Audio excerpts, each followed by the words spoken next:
Hey guys, এটা আমার new blog. জীবনে ফার্স্ট ব্লগ ভিডিও করছি। তোমরা সাপোর্ট করো, পাশে থেকো, লাইক, কমেন্ট, শেয়ার, সাবস্ক্রাইব করে দিও। এই যে এখন সকালবেলা আমরা বেরিয়ে পড়েছি কাজের উদ্দেশ্যে। আমাদের কাজের সাইডে চলে গেছি। এই যে এটা আমাদের কাজের সাইড আছে, ঠিক আছে। এবারে আমরা গাড়িটাই যাব। গাড়িটা কালকে রাত্রে কাজ করে আসা হয়েছে। তারপরে বললো এক গাড়ি বালি লোড দিয়ে দিতে। বালিটা লোড করা হচ্ছে। এটা আমাদের পিএমএন ধাবা আছে, ধাবার পাশে আমাদের কাজ হয় সব সময়, ওখানেই গাড়িটা থাকে, ঠিক আছে। এই যে আমাদের বালিটা লোড করা হচ্ছে। তারপরে ইটের দিয়ে রাস্তা করা হচ্ছে।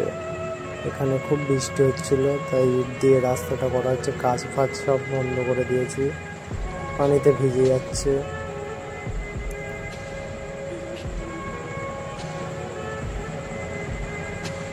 এই দিয়ে রাস্তা করা হচ্ছে, বালি ফেলা হয়েছে। এখানে একটা বিল্ডিং হবে, লেবাররা কাজ করছে আশেপাশে, আমরাও কাজ করছি আমাদের মতো। তোমরা একটু সাপোর্ট করো প্লিজ, পাশে থেকে। এই যে জেসিবির সামনের পকেটে করে মালগুলো আরও দূরে নিয়ে যাওয়া হচ্ছে।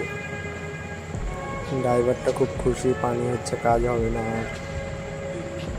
এক ডাম্পার আবার ইট চলে আসলো, ইটটা খালি করছে। ওখানে ইটটা পুরো রাস্তাটা ছড়াতে হবে। কাকা খুব টেনশনে আছে, মাথায় হাত দিয়ে দেখছে, চিন্তা করছে যে কি হচ্ছে। কাদা হয়ে গেছে তো, বৃষ্টি হচ্ছে, কোনো কাজের হবে না। এক গাড়ি ইট পড়েছে, ইটটা সরিয়ে দিয়ে চলে যাব। ডাম্পারটা খালি হচ্ছে, খালি হয়েই গেছে বলে। ডাম্পার খালি হতে তো সময় লাগে না। এই ইটটা সরানো হচ্ছে, ঠিক আছে। তোমাদের সাথে দেখা হবে আবার নেক্সট ভিডিওয়। ততক্ষণ পাশে